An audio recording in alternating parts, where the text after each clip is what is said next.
Welcome in, everyone. If you want to completely change your life, you might need to stop treating your mind like a machine and, well, start treating it like a patch of dirt. A patch of dirt. Right. Which, I mean, it sounds a bit odd at first, I know. Right. Because usually when we talk about personal growth, the whole conversation just leans entirely on these industrial metaphors. Oh, for sure. Like we talk about putting the right fuel in the tank or, tweaking a gear here, pulling a lever there. We act like we're just optimizing our input so the output is perfectly engineered. Yeah, and it is comforting to think of ourselves as these, programmable mechanisms. It totally is. Because it gives a false sense of control. Mm-hmm. Like, if you are a machine, you can just download a new software update and instantly eliminate a flaw. Boom, fixed. Exactly. Yeah. But human development just defies that kind of mechanical simplicity. Yeah. We are dealing with an internal landscape that is, well, it's biological, it's chaotic, and it's relentlessly alive. Which really brings us to the mission for this custom-tailored deep dive today. Because you, our listener, you shared an incredible compilation of notes, sources, and philosophical excerpts with us. It's a fantastic collection. It really is, and they all point toward this radically different way to view your own mind. The underlying theme across all this material is the fertile self. The fertile self. I love that phrasing. Same.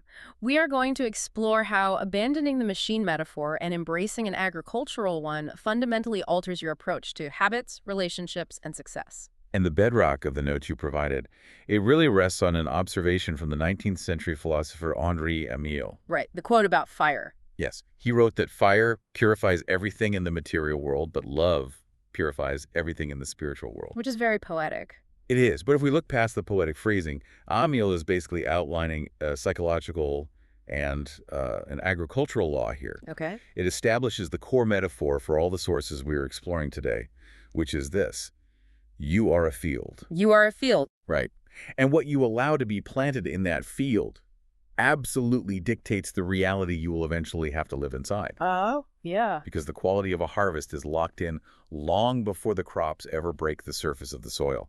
Okay, let's unpack this because that isn't just a nice poetic thought. It's actually highly practical. Oh, incredibly practical. The sources you send us, they span Stoic philosophy, the New Testament, behavioral science, and even, honestly, the logistics of the FIFA World Cup. Which is quite the mix. It is a wild mix. At first glance, it sounds chaotic, but they're all attempting to answer one continuous question. Right. What purifying force are you allowing into your field? Exactly. Because if you are going to grow a phenomenal crop, the absolute first step is securing the land. I mean, you can't just wander into the wilderness and start throwing premium seeds into a bramble bush. No, you'd just lose them. Right. So reclaiming your internal real estate has to happen before anything else. And the author, Stephen Pressfield, provides a really stark framework for this reclamation. He draws this hard boundary between the amateur and the professional. Oh, I love this part. Yeah, the amateur, in his view, just leaves the gate to their field, swinging wide open. Anyone can walk in. Exactly.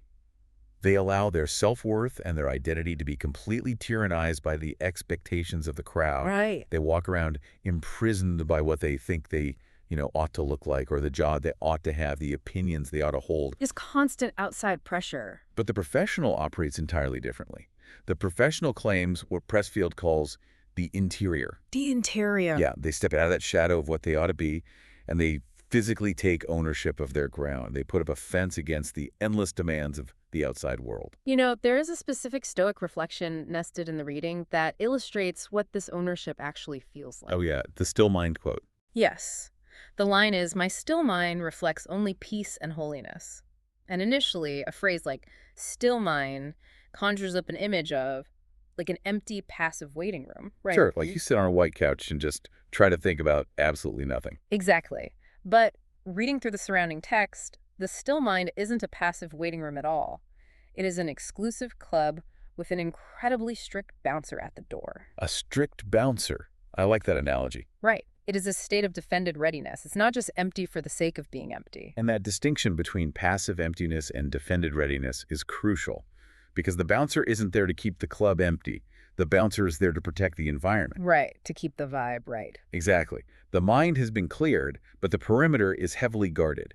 You are no longer allowing a stray anxiety or, an imposed expectation to just stumble past the velvet rope and ruin the whole atmosphere. Which flips our usual approach to self-improvement totally upside down. We usually think about what we need to add to our lives to be better. We always want to add. Right, like we need to add a new morning routine, add a new app, add a new hobby. But what's fascinating here is how your notes bring in Antoine de Saint-Exupéry, the aviator and writer. Yes. He famously pointed out that perfection is achieved not when there is nothing left to add, but when there is nothing left to take away. The discipline of subtraction. Exactly. The most fertile fields are the ones that have been deliberately and ruthlessly cleared. What's fascinating here is that this requires a fundamental shift in how we view progress. Because a cluttered field just cannot be a productive field. It's too crowded. Right. The soil only has a finite amount of nutrients to offer. If you're constantly adding new initiatives to your life without ever pulling up the old, dead projects, everything just starves. We see this exact dynamic playing out in the mechanics of habit formation, actually, which is another major theme in the hero. Reluctantly. The notes explain that to break a bad habit, you have to uncouple the urge to perform the behavior from the behavior itself. You experience the cue, but you change the routine. Exactly. Instead of executing the old routine, you deliberately substitute a better behavior. You cannot just pull a weed out of the dirt and leave a gaping hole in your daily routine. No, because nature abhors a vacuum. Right. If you just leave an empty space where your afternoon doom-scrolling habit used to be, the brain will panic and find a new weed to plant there. It will fill that space with something. Yeah. You have to plant a deliberate, healthier habit in that exact patch of soil. It's crowding out the bad. And if you allow weeds to linger, they create a dangerous illusion of validity. Your notes feature a profound warning from Booker T. Washington on this very concept. Oh, this quote is so good. He wrote, "A lie doesn't become the truth, wrong doesn't become right, and evil doesn't become good just because it is accepted by a majority." Wow. Right. If we translate that back to our internal landscape, a destructive thought pattern doesn't become beneficial just because it happens frequently. Yeah, a weed doesn't become a crop simply because it has multiplied and taken over the field. The sheer volume of a bad idea doesn't change its fundamental nature. So, okay, assuming we have done this difficult preliminary work, we've stationed the bouncer at the door, we've embraced subtraction, we've pulled the weeds of expectation. Right, we've cleared the ground. We are left with a plot of pristine, bare soil. So the question becomes, what exactly are we supposed to plant? And the sources offer a fascinating, highly specific answer here. They really do. Words, language, words are the seeds. And that concept just forces us to reconsider the biological function of language itself. Because we usually treat words as just a reporting mechanism, Right, like we use them to describe a reality that is already happening to us. Exactly. But David Schwartz, in his book, The Magic of Thinking Big, argues that words are actually generative. They do not just describe reality. They physically construct the mental pictures that we end up living inside. They build the framework. Yes. So he advises developing a big thinker's vocabulary. And this is not about hoarding obscure multisyllabic words to sound smart. Right, you don't need a thesaurus. No, not at all. Yeah. It is about curating a garden of language that produces abundance. Okay, I do have to push back on this a little bit, though, because on the surface, I can hear a listener asking, is this just soft, positive thinking nonsense? I get that completely. It sounds suspiciously like toxic positivity, like someone saying, just tell yourself you're a billionaire and the universe will magically manifest a yacht in your driveway. Is Schwartz just advocating for delusion here? Not at all. He is advocating for a strict discipline of cognitive framing. It's not magical thinking. Well, hey, how so?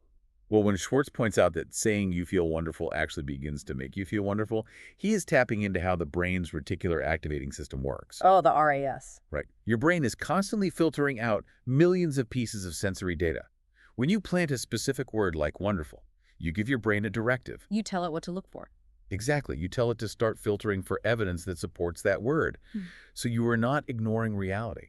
You are training your biological hardware to scan the field for opportunities and resources rather than threats and grievances. Wow, okay. You are building castles with your language instead of graves. Building castles instead of graves.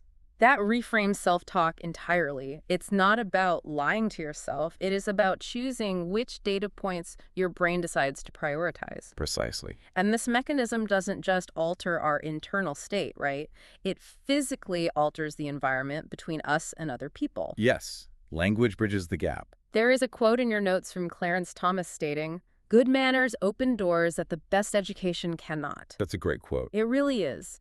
If words are seeds, then manners are essentially the specific language we use to signal to another human being that the ground between us is safe. Manners de-escalate the neurological defenses of the people around us. Exactly. When you use polite, respectful language, you are communicating to the other person's nervous system that they do not need to be in a state of fight or flight. You're disarming them in a good way. Right. You are preparing the soil of the relationship so that an actual exchange of ideas can take root. And that concept of establishing safe ground, it scales up in a way I honestly hadn't considered before reading these notes. Oh, the World Cup connection. Yes. We move from interpersonal manners to an incredibly massive global stage.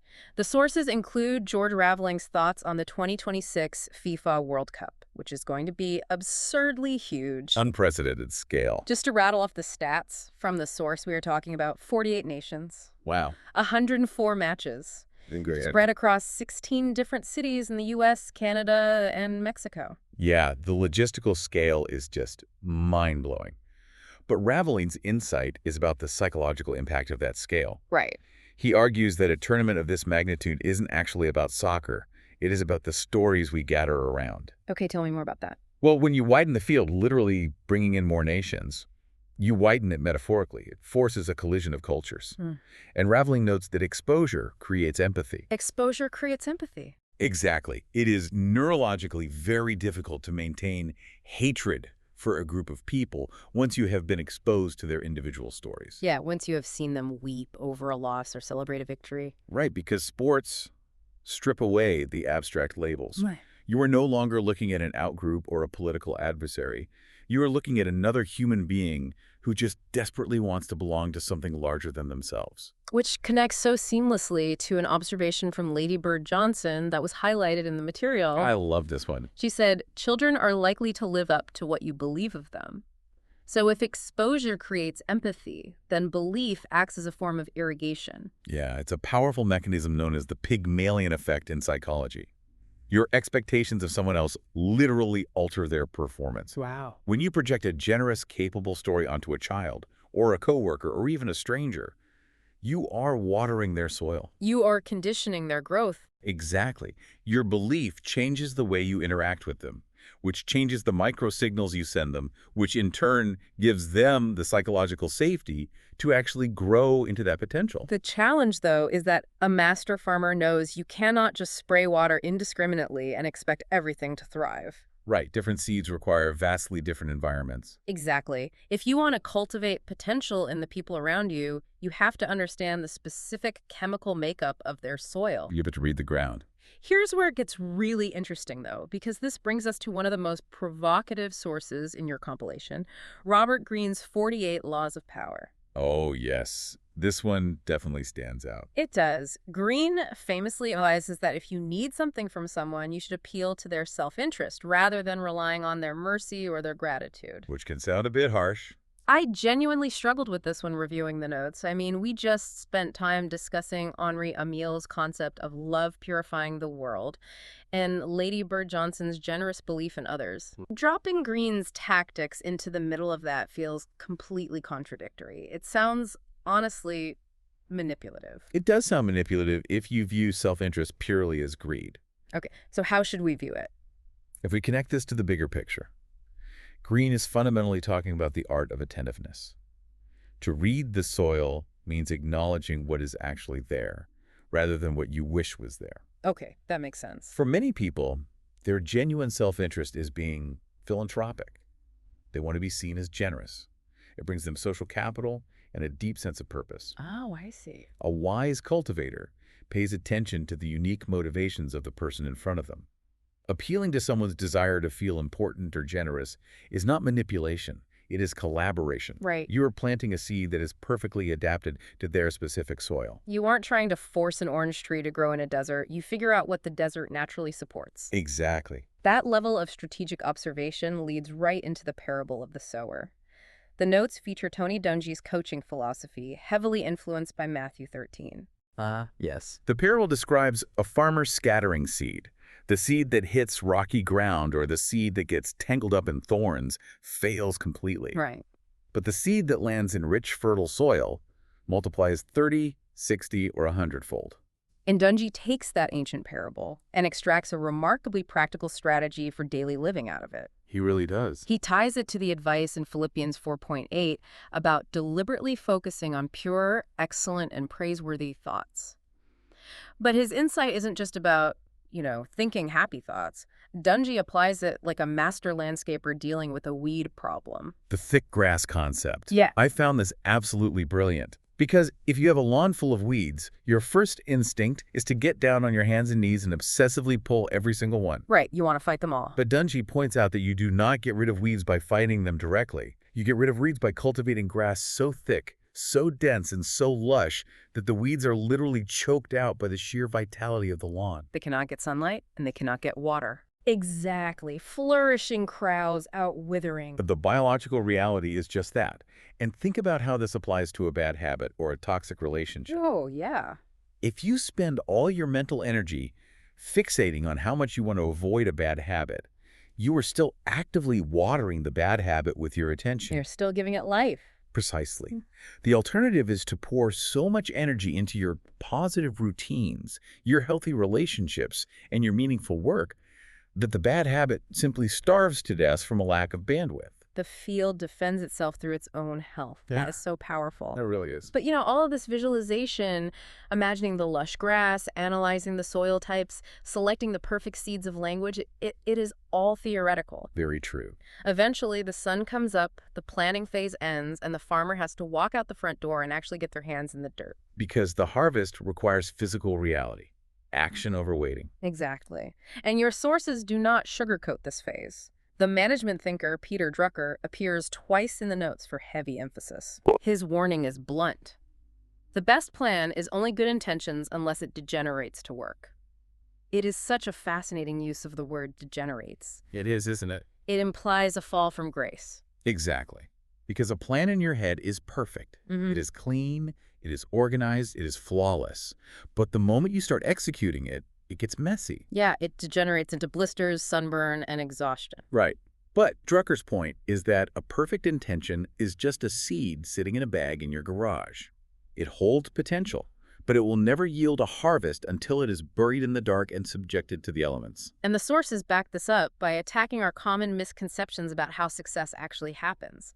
We tend to view successful people as beneficiaries of random circumstance. Like they just got lucky. Right. But Abraham Lincoln is quoted in your notes saying, the best way to predict the future is to create it. I love that. And Ray Kroc, the man behind McDonald's, noted that luck is a dividend of sweat. The more you sweat, the luckier you get. In an agricultural framework, luck is stripped of its mysticism. Okay, say more about that. Well, luck is just a numbers game played by a farmer who is relentlessly casting seeds. The person who appears to get hit by a lucky lightning strike from the universe is usually just the person who has been out in the field working every single day. Creating thousands of opportunities for something to take root. Exactly. Which demands a pretty brutal self-diagnostic from anyone listening to this right now. The text poses a sharp question. Are you inventing things to do to avoid the important work? Oh, that is a piercing question. It really is, because it is so easy to trick ourselves into feeling productive. You can spend 8 hours organizing your seed packets by color coding your calendar, researching soil pH levels on the internet. Just endless preparation. Right. But if you haven't actually put a single seed into the ground, you have accomplished nothing. The notes include this haunting anonymous proverb. One of these days is none of these days. Because the procrastination of the amateur masquerades as preparation. Yeah. But the professional knows that eventually you just have to start digging. You just have to start. Interestingly, though, the day's readings do not end on a note of relentless grinding hustle. They don't. No, they end on this really delicate tension. There is a reflection on divine providence included in the material.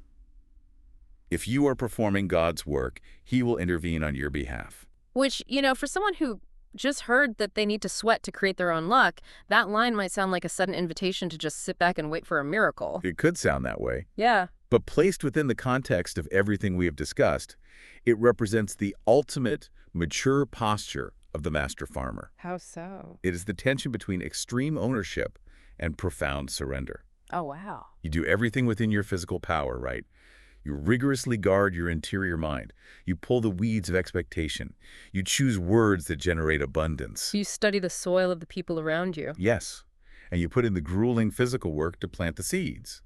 But once the seed is in the ground, your control ends. Yeah, it really does. You cannot force the sun to shine, and you cannot force the rain to fall. You have to trust the larger forces at play to bring the rain. The anxiety of the outcome is removed because the work itself was the goal. Exactly. So what does this all mean? If we pull all of these threads together, cultivating your fertile self is a comprehensive way of life. It is. It requires the vigilance to keep the bouncer at the door of your mind. It demands the discipline to subtract the noise and choke out the weeds with sheer vitality. Right. It asks you to look closely at the soil of your colleagues and family members, planting seeds that honor their unique terrain rather than trying to force your own agenda. And above all, it requires the courage to let your perfect intentions degenerate into messy, real-world work. And the philosopher Albert Camus perfectly captures the timeline of this endeavor in the closing quote of your notes. Oh, yeah, read that one. He wrote, "Real generosity toward the future lies in giving all to the present." That is beautiful. The fertile self is not a destination. It is not a finish line you cross, or an optimized machine that runs perfectly forever once you calibrate it. It is a daily practice. The seasonal practice. Exactly. You do not get to harvest on the same day that you plant the seed. You simply give your absolute best to the specific patch of dirt you are standing on today. Without demanding immediate proof that it worked. Right. Well, this has been a remarkably rich collection of material. The shift from treating the mind as an industrial machine to tending it as a living, breathing field, it just changes the entire paradigm of how we approach our days. So thank you, our listener, for sharing these incredible sources with us. Yes, thank you. It is a profound shift in perspective. It really is. And to leave you with something to chew on today, consider taking this agricultural metaphor beyond your deliberate choices. Okay, where are we going with this? Well, we have focused heavily on the seeds you actively choose to plant and the weeds you actively choose to pull. But think about the passive environments you walk through every day. Like what? Look at your social media algorithms, the casual gossip in your workplace culture, the background noise of the media you consume. If your mind is a field, those environments are not neutral. Oh, wow. They're constantly blowing pollen and dropping seeds over your fences while you aren't looking. What invisible crops are those passive environments silently cultivating in you right now? And what might your reality look like a year from now if you deliberately decided to fence off that soil tomorrow?